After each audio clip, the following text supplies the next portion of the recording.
But let's talk about what's happening within banks and the entire financial pool. We've got Rikin Shah, Senior Vice President at IIFL Capital, right here in the studios to talk about exactly that. Rikin, hi, welcome to ET Now after a long gap. There's that cheery consensus on the street that it's banks and NBFCs which are the go-to space right now after the recent market correction. Is it more just a bottom-up story? Because also when the markets were riding up, banks at least did not participate as much as the rest of the market did? Or do you think there is a structural story here at play? Sure, I think the relative outperformance of financials that we have seen in the recent months has more to do with the underperformance that we have seen in the previous years. What we are essentially telling investors is that the underweight positioning on the sector needs to be closed and one needs to become neutral at the moment. Why not outright bullish right away on absolute basis? Simply the fact that if you look at banks, that even FY26 earnings growth is going to be only mid-single digit. But come FY27, a lot of the problem pressure points for the banks, be it in terms of high LDRs and hence lower growth or margin pressure due to the rate cuts, etc., would be taken care of in FY26. And FY27 should be a mid-teen earnings growth story. So about 6 to 9 months from now, one should really need to get more overweight even on absolute basis. It's just the relative performance has been better given the valuations were so inexpensive and hence they have done better than the rest of the sectors. So let's break it down and let's talk about banks first. There is the private, there's the PSUs, there is the retail facing banks, and there are the corporate lenders. Within that entire pool, do you think a basket approach is what will work right now, purely because of the factors that you just highlighted, or do you think you've got to be a little bit more specific than that?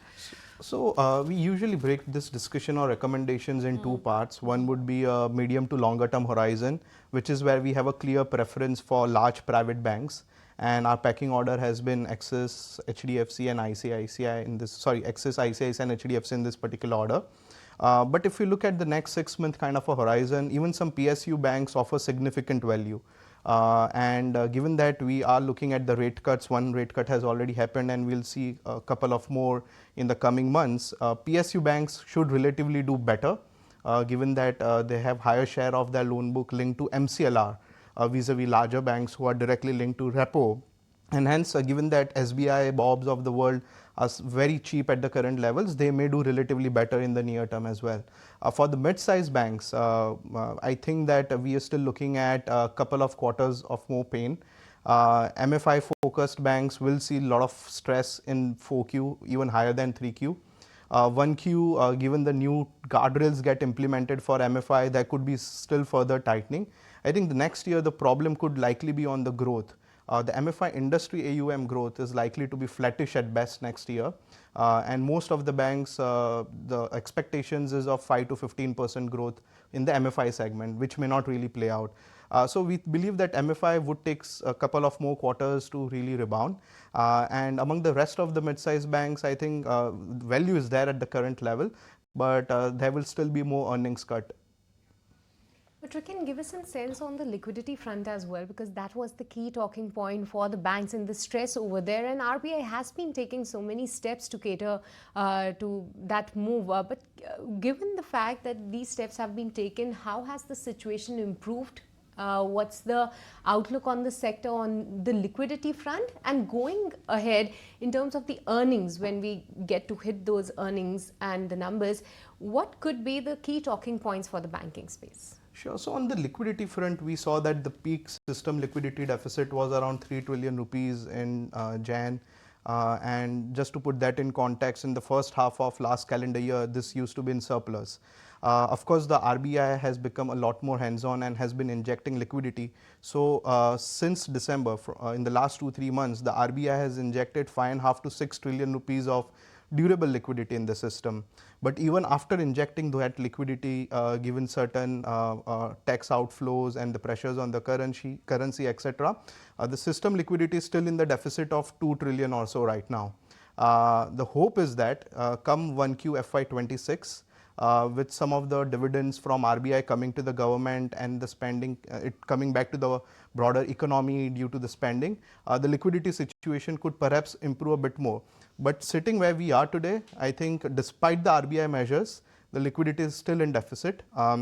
when we speak to most of the banks, they allude to the fact that they have not been able to take any deposit pricing action so far. If liquidity indeed improves in 1Q as the hope is, what we may see benefit for the bank is the wholesale deposit rates may cool off from the very elevated levels. So for instance, if we look at the CD and CP borrowings for the banks, they are over the roof right now in the last 9-12 months, and the rates are also pretty elevated, so that may come down. But for the larger banks, the retail deposit rates, it will take a much longer time for them to kind of cut and transmit that. But the loan yield pressures will be more immediate as soon as the repo rate cuts happen. Right. Rikin, I wanted to understand basically, if you now look at the social media posts, all you can see is the fact that you are seeing some defaults on the credit card side. You are seeing that there is some sort of an issue creeping up when you talk about home loan repayments as well. Are you also witnessing that? Have you also come across a certain sort of case studies like that? Sure. So we actually wrote a report recently analyzing the bureau data. Okay.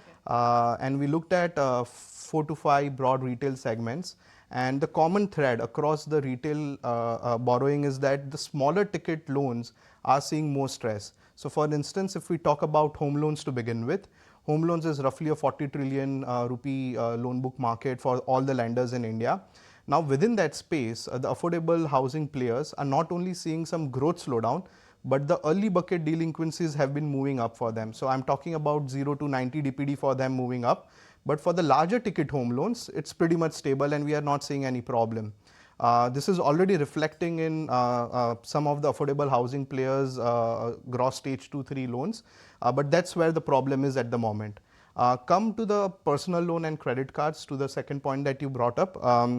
Even in PL and cards, there are a couple of interesting points. In the PL, the common belief or popular belief has been that the smaller ticket personal loan has been slowing down due to regulatory actions in last 1-2 years, but the bureau data actually suggests otherwise. So just to put this in context, the average ticket size for personal loan 2-3 years ago used to be 1,25,000. It is now down to 58,000. So people are still going after the small ticket personal loans, and the problem here is, while the NPAs are moving up in PL for both small ticket and the larger ticket loans as well, but the early bucket trends show that small ticket is still seeing more problems, whereas larger ticket has started to see some stabilization.